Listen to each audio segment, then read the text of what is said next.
All right, good afternoon. Good afternoon. I'm Downsi Rebel Legion. Can I meet with you? Zukiyat.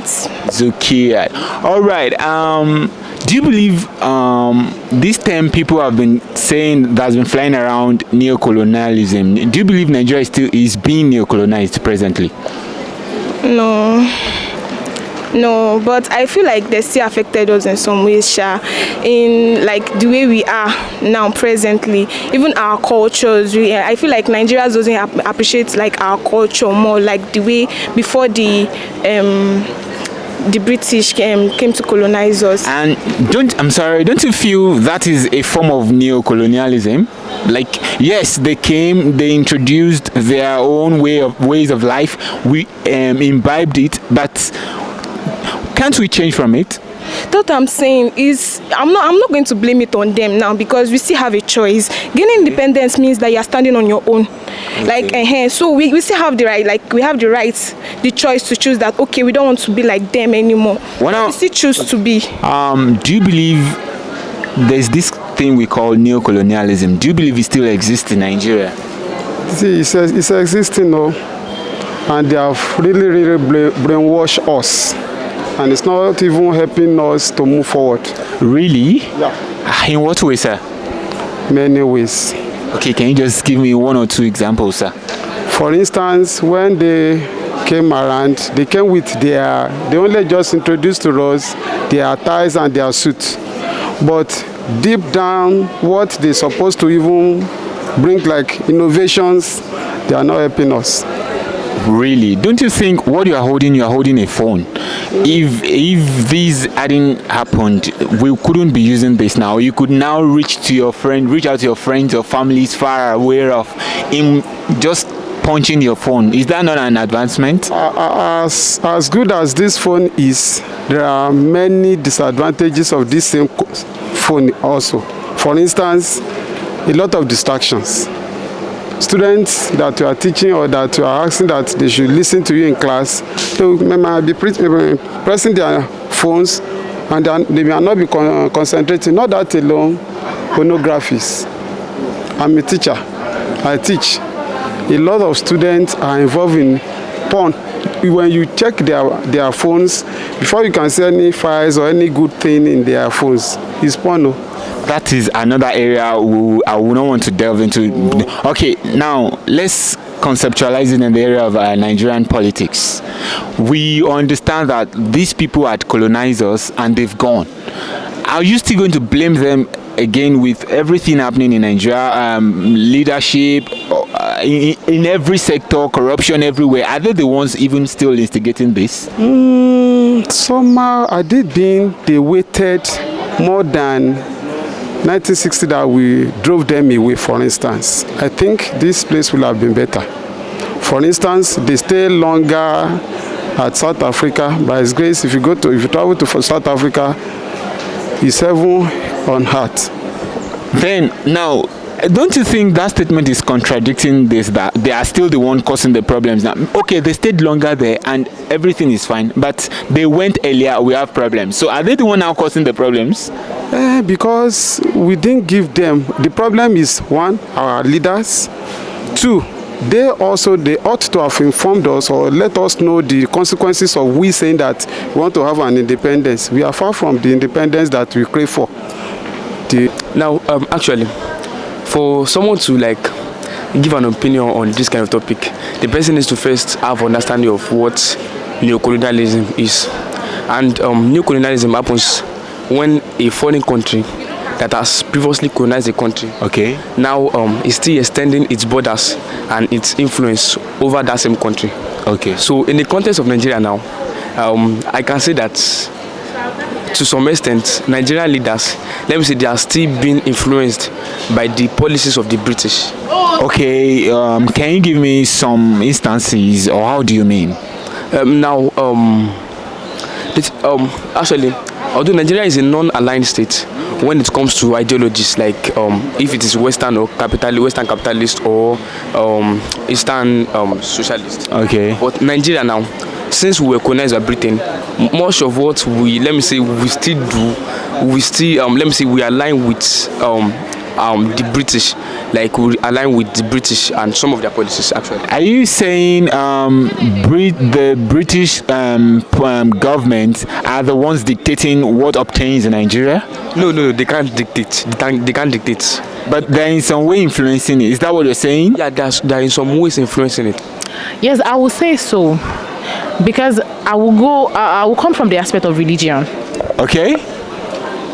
In Nigeria, in different part of Nigeria, each part have their, whatever they believe and religion or something, and I can, as you can see, presently, in Ilorin, okay, the Sheshe, the traditionalists and the Muslim people are really having some clashes. Okay. Though that's not the end or probably the effect of British. Okay. But I can say that they were colonized too. Yeah, by some Arabic, whatever. But then now we only believe, okay, Christianity that was brought by our colonial masters is the only religion that we can say it is acceptable. And we as a Nigerian or as a Yoruba forget that culture is religion. So the culture they brought to us during that time, we are still into that culture, and we nearly forget our own culture. Mohammed, she made a very sensitive case of Ilorin, Isheshe, and the Muslim saga. But I want you to, do you believe it's as a result of colonialism this is happening? Thank God you're a Muslim, right? Yes, I can say it is because of this colonialization in Nigeria. Because in Nigeria, there is a Muslim in Africa before. There is no Muslim, there is no Christian before the all these colonization. Before these British people came to Nigeria, and through this Britain, they introduced Christianity, and through the Usman Dan Fodio, they introduced Islam into Nigeria, whereby there is Hausa, Fulani dynasty. Then sorry, let me cut you short. Interestingly, the British, or forever we may know, they came with Christianity, not even Islam. Yeah. Now, don't you think there is a kind of mix-up bringing Isheshe and Islam, because the British themselves were Christians? Yes. So I don't get the point you are coming from. Well, the point where I'm coming from is that, Islam is another part of colonialism, but different master, right? Okay. British came with mission, like they came as a missionary, and that's Christianity. Trust me, it's the only Muslim part we are seeing. Definitely in some part of the country, we will see some Christian having issue with some traditionalists, and that's not coming out yet. Sure, you understand? Okay. That is what I'm saying. So the effect of these masters is still on us, because little things, like little or no, we still have that effect, probably in our dressing, okay. Yes, in our lingua franca, what else again? We still have a lot of of these effects affecting us actually. All right. Because the world is changing. People feel like the British way of life is better than our own way of life. The world is changing. Like now, as we are now, the way the world is changing now, people feel like their ways are better and easier. So they don't want to appreciate our own culture. Don't you feel it is still cyclic? Like we are coming back to it, that we are being neo-colonized in that way? Well, yes, some way, but I still feel like we still have choices to make. Like you still see some people that will be like, no. This was not our culture then. Okay. Let's assume we are not being neo-colonized, and this thing is happening. What would you suggest to change the narrative? Well, I don't know. Like in Nigeria now, I would say like our religious belief. Because it doesn't, like, it was not like this like before, and we don't appreciate us as Nigerians. Now, you made mention of a very vital and sensitive thing: religious beliefs. Yes. Africans are known to be traditionalists. Yes, my point exactly. are you advising we go back to that religion? So, like, I'm not saying when those before the introduction of religion into Africa, okay, we are into this tradition, this thing. So, are you telling me now that those people then, when they died, all of them went to hell? No, that's not what I'm saying. I'm not saying that. That doesn't mean when you are going into this tradition, that doesn't mean that you are not good, you are not holy. And that makes the same thing. Let me just restate it. You said Africans had been practicing a particular belief before these kind of religions were introduced to us. Now, are you saying we should go back to the practice of those beliefs before the advent of Christianity and Islam? No. Okay, let me ask you a question. Why are you a Christian? No. I'm the one conducting. I'm the one conducting this. It's just a sample. Okay. No, I'm just asking now. Like, normal. If they ask you why you're a Christian, what will you say? It is personal. It's a personal opinion. Are you getting it? It's a personal opinion. But what I'm just trying to say, okay, you don't believe Nigeria is being neo-colonized? In some, I'm not saying like no to it. I'm saying in some way we are, in some way we are not. It's like I'm still saying it's a thing of choice. That is the same thing I'm asking you. That if I ask you now that why are you, it's a thing of choice. Okay, you believe this thing is affecting us in this country? Yes, now. Okay, what can be done to right all these wrongs and make everything proper? Nothing can be done. If they, as I've said earlier, had it been they stay longer and they have informed us about the consequences, wow, there are some good innovations they will have brought to us. For instance, the phone of a thing. I saw it 1998. That was my first time of seeing phone. And this disc of a thing, I saw it with a friend in this same UI here, I think 1997. But had it been we allowed them to stay longer, there are some other benefits that we'll have gained from them, because our money-bagged politicians, they are doing a lot of harms more than good. Can you just give me maybe one instance that you feel the British are the ones, were the ones that influenced this particular policy that obtained in Nigeria?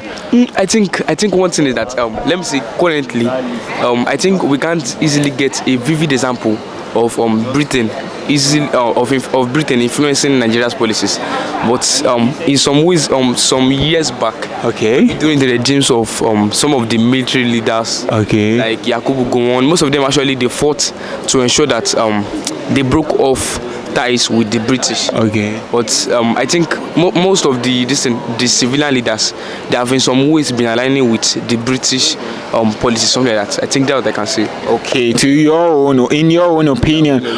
Okay, and you feel this is doing more injustice to Nigerian sector and Nigerian territory? I think so. Okay, if you think so that neo-colonialism is doing more harm than good, then what would you suggest the way out? Yeah, I think one thing we can do is that, like, Nigeria, like the leaders, I think they should strive to probably, although actually it is that we always need to depend on, let me say, Britain for some reasons, because they colonized us. Okay, because they colonized us, we still need to depend on them. No, we shouldn't depend on them. I'm not saying we shouldn't depend on them. Then what do you suggest we do? Since we have gained independence fully, then I think we should strive to break off any ties that is still bringing us under their rule. Maybe she just trying to say the ideas of all these British people, I mean the Britain, maybe the ideas of those people. That's why we think our religion is different, because to me religion is different from culture.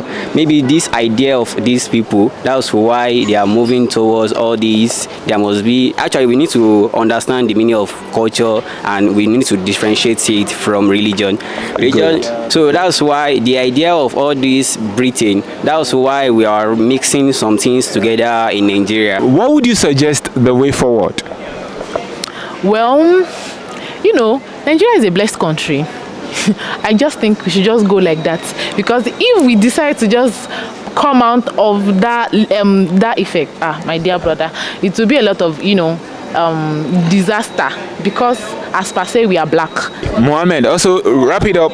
What would you suggest for Nigerians to as a way forward? Actually, I want to come from the angle of the education, whereby the federal government is not ready to fund the education anymore, and they are bringing the system of a loan into the system of the education. Though actually that's not what we know Nigeria for. We know Nigeria from the existence that okay, there is free education in Nigeria, but the system of loan, students loan, into the one they just introduced now, I can see this as the what they call as an effect of these British people, because they are practicing this in their country doesn't mean we can practice this and successful with it in Nigeria.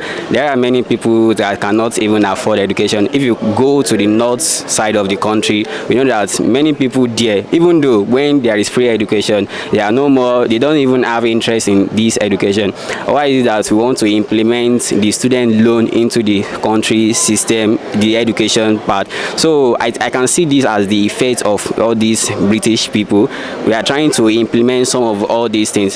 So if I can see the way forward in Nigeria, to me is just that we need to come up with, we need to have what they call innovative ideas of our own. Okay, what can work in our country, and now which way can we go without even following all these European people or Britain, and we can even succeed in our country. Okay, thank you. Mohammed, you believe we should encourage creative minds so that that would make us be self-independent. All right, thank you for coming, and thank you for sparing us part of your time. We've had a nice time with you. Thank you very much.